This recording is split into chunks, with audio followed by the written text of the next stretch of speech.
안녕하세요. 연결소입니다. 이번 시간에 우리 기술 볼 텐데 내일이면 새로운 한 주가 시작이 되죠. 주말간에 관세 가지고 이런저런 이야기들이 너무나도 많이 나오고 있다 보니까 당장 월요일장 어떻게 대응을 해야 될지 막막해 하신 분들 너무나도 많으셨어요. 그런데 결론부터 말씀을 드리자면 이러한 이슈가 영향을 미치는 부분들은 굉장히 미미할 것이다. 결과적으로 이런 거예요. 지금 관세 부과에 대한 상호 관세에 대한 부분들이 위법 판결에 대한 부분들이 나타났고 트럼프 정부에서 뭐라고 얘기했습니까?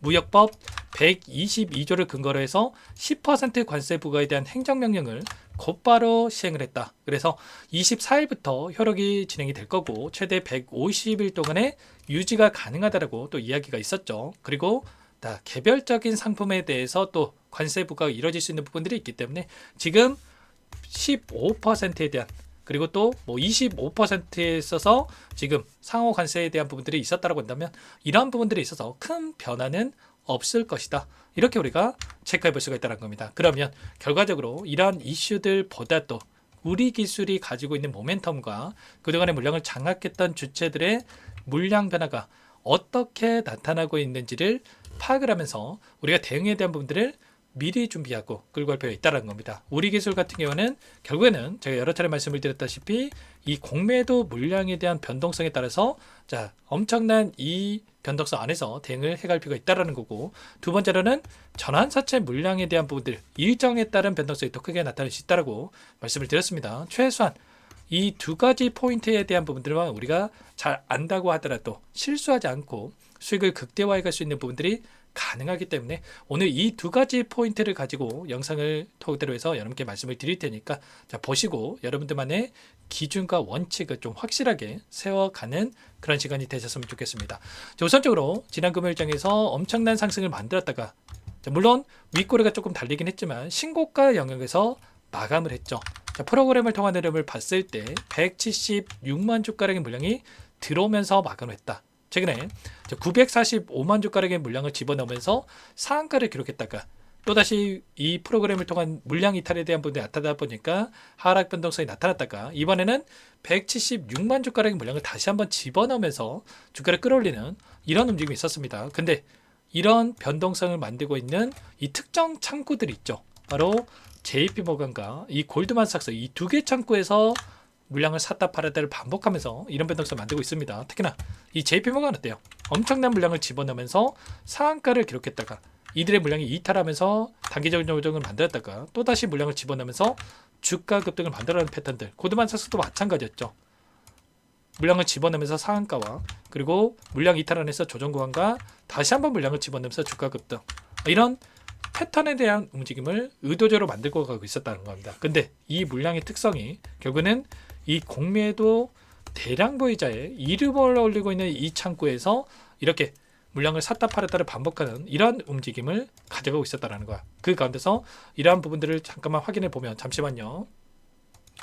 됐습니다. 2월 10일경에 대한 이 일정 안에서 공매도 대량보의 이름을 올리고 있는 창구들을 봤을 때 JP모건 쪽에서 이름을 올리고 있었다가 11일 이후에 이 물량이 이 공매도 대량보의 이름에서 JP모건이 없어진 부분들이 확인되고 있습니다. 그러면 결과적으로 이들의 입장에서 이때 공매도 물량을 엄청나게 또 갚아나가면서 쇼커버 물량을 집어넣으면서 주가 급등을 만들었고요. 그리고 남아있는 물량에 대해서 다시 한번 이 손실을 축소하는 움직임에서 물량을 갚기 위해서 의도적인 움직임을 만들었다가 이제는 아래 구간에서 물량을 받아먹고 나서 다시 한번 주가를 끌어올리는 이런 움직임을 만들고 있었다는 겁니다. 공매도 잔고를 보더라도 상한가를 기록했던 시점에서 715만 주부터 489만 주까지 230만 주가량의 물량을 갚으면서 상한가를 기록했고 다시 한번 단기적인 눌림 안에서 공매도 잔고가 늘어나는 부분들이 확인되고 있죠. 그러면 지금 시점 또다시 금요일장에서 주가 급등이 만들어졌기 때문에 626만 주가 아니라 다시 한번 이 물량이 축소되는 부분들이 확인될 겁니다. 그러면 공매도 잔고가 늘어났을 때는 하락하고 공매도 잔고가 축소될 때는 급등하는 이 움직임을 우리가 확인해 볼 수가 있다는 거예요. 그러면 최소한 우리가 외인들의 물량, 특히나 이 공매도 물량에 대한 부분들을 우리가 체크하면서 대간다고 했을 때 훨씬 더 효율적으로 이들의 포지션을 확인한다고 했을 때 수익률을 극대화해 갈 수 있는 이런 대응에 대한 분들이 가능하다는 거야. 이때도 마찬가지였죠. 이때도 이틀 동안의 이 JP모간 쪽에서 물량을 던지면서 이렇게 주가를 찍어 누르는 이러한 움직임이 있었고요. 그리고 나서 어떻게 됐습니까? 곧바로 다시 한번 물량을 집어넣으면서 주가를 끌어올리는 이런 움직임이 있었단 말이에요. 최소한 이들의 포지션에 대한 분들을 우리가 체크했을 때 훨씬 더 효율적으로 이런 자리에서 매도 타점과 매수 타점과 다시 한번 이 매수 매도를 반복하면서 수익을 극대화해 갈 수 있는 이런 대응에 대한 부분들이 가능하다는 겁니다. 그리고 전환사채에 대한 이 일정도 굉장히 또 중요하다고 볼 수가 있겠는데, 자, 이 일정 최근에 이 공시에 대한 부분들에 대해서 또 확인해 볼 수가 있겠죠. 현재 남아있는 미상한 전환사채에 대한 부분들에 대해서 확인할 수가 있다는 거고요. 15회차부터 18회차까지에 대한 물량이 남아있다. 근데 15회차에 대한 물량이 2월 28일부터 청구가 가능하다 볼 수가 있겠고, 일부 물량에 대해서 만기 전에 취득하는 이 공시가 있었고요. 그리고 다시 한번 이 취득했던 물량에 대해서 매도 결정에 대한 부분들이 있었죠. 이 물량을 가져간 주체들의 이름을 봤을 때 리딩투자증권 쪽에서 50억에 해당하는 이 물량을 가져갔다 이렇게 볼 수가 있겠고요. 이 물량에 대한 청구 일정이 언제입니까? 바로 2월 28일이란 말이에요. 그러면 결과적으로 이 일정에 따라서 단기적인 변동성이 크게 나타날 수 있다는 거고, 근데 28일 딱 맞춰서 나오는 게 아니라 D-2 26일에 이 물량이 출하될 수 있기 때문에 이 일정에 따라서 변동성이 크게 나타나는 부분들, 미리 우리가 대응에 대한 부분들을 준비할 필요가 있겠습니다. 그러면 단기적인 상승 안에서의 이 매도 타점과 다시 한번 한 차례 눌렸을 때 매수 타점과 다시 한번 또다시 올라갔을 때의 이 목표가 설정에 대한 이런 대응에 대한 부분들을 미리 준비하고 끌고 갈 필요가 있겠습니다. 그러면 당장의 월요일장에서 시초가 대응이 굉장히 중요하다는 거고요. 단기적인 상승 안에서의 이 고점이 형성될 수 있는 부분들, 그리고 26일에 이 물량이 출해야 된다라고 해서 단기적인 하락 변동성이 또 크게 나타날 수 있는 부분들이 있기 때문에 이때 다시 한번 아래 구간에서 물량을 늘려갈 수 있는 이런 대응들을 준비를 하고 좀 끌고 갈 필요가 있겠습니다. 아무래도 여러분들 혼자 계시다 보면은 이 불안감에 실수하시는 분들도 너무나도 많으신데 절대 그러시면 안 되고요. 미리 여러분께서는 요청하시면 됩니다. 상단에 번호 010-2118-8840번으로 우리라고 두 글자만 남겨놓으시면 대응이 필요한 시점에 왔을 때 전부 다 여러분들께 문자를 토대로 해서 얼마 원 비중까지 적어가지고 대응할 수 있게끔 공유를 드릴 테니까 우리라고 남겨놓으시면 될 것 같고요.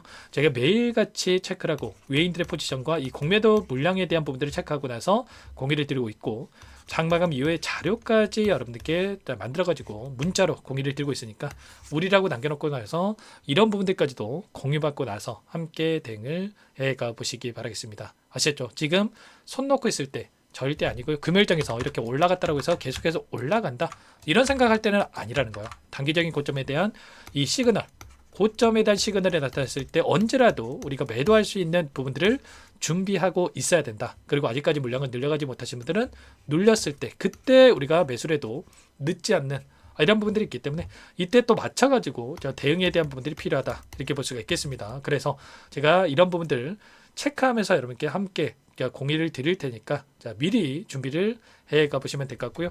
그리고 추가적인 일정에 대한 부분들을 빠르게 한 번 더 말씀을 드려보면 4월 30일경에 또 17회차에 대한 물량 253만 주가량의 이 공매도가 아니죠. 전환사채 물량에 대한 부분들이 남아있단 말이에요. 그러면 결국에는 이 물량을 보유하고 있는 주체들에게 다시 한번 더 큰 수익을 주기 위한 이 변동성이 만들어질 수 있기 때문에 우리가 이 패턴 안에서의 움직임, 지금 로봇도 그렇고 원전도 그렇고 끝난 게 절대 아니라 여전히 재료에 대한 부분들이 남아있기 때문에 이 재료를 노출시키면서 다시 한번 상승을 만들어갈 수 있는 부분들, 최근에 원전 관련해서 이 두산에너비티 종목이 신고가, 역사적 신고가를 갱신하는 움직임이 있었단 말이에요. 이런 것처럼 이런 재료들, 이 체코 원전에 대한 부분들과 추가적인 원전 수주에 대한 이 기대감이 또 다시 만들어지면서 올라갈 수 있는 부분들이 있기 때문에 우리가 이 올라가는 파동 안에서 필연적으로 상승과 조정을 반복할 수밖에 없다라는 거고, 이 안에서 최소한 외인들과 함께 이런 고점과 저점에서의 이 비중 조절을 토대한 이 대응을 토대해서 수익을 극대화해 갈 수 있는 이런 대응을 함께 끌고 가시면 좀 좋을 것 같습니다. 결국에는 들고 있는다고 했을 때 10% 수익 볼 거, 이런 대응을 한다고 했을 때 30% 이상의 수익을, 30% 수익 볼 거, 100% 이상의 수익을 극대화해 갈 수 있는 이 대응이 가능하기 때문에 혼자 계시다가 이런 분들 놓치지 마시고요. 미리 준비해서 함께 대응을 해 가보시길 바라겠습니다. 전부 다 제가 뭐 돈 받고 하는 게 아니라고 말씀을 드렸고, 그 대신에 구독과 좋아요, 이 정도만 여러분 꼭 눌러주시고 요청을 하시면 될 것 같고요. 구독과 좋아요를 눌러주시면 더욱더 많은 분들께서 제 영상을 보실 수 있다라고 하니까 꼭 한 번씩 눌러주시고 함께 댕을 해 가보시기 바라겠습니다. 아시겠죠? 오늘 영상은 이렇게 마치도록 하겠고요. 추가적인 내용들 확인하고 나서 내일 긴급한 상황이 왔을 때 라이브 방송 또는 제가 영상을 촬영을 해서 또 한번 올려드릴 테니까 그때 뵙도록 하겠습니다.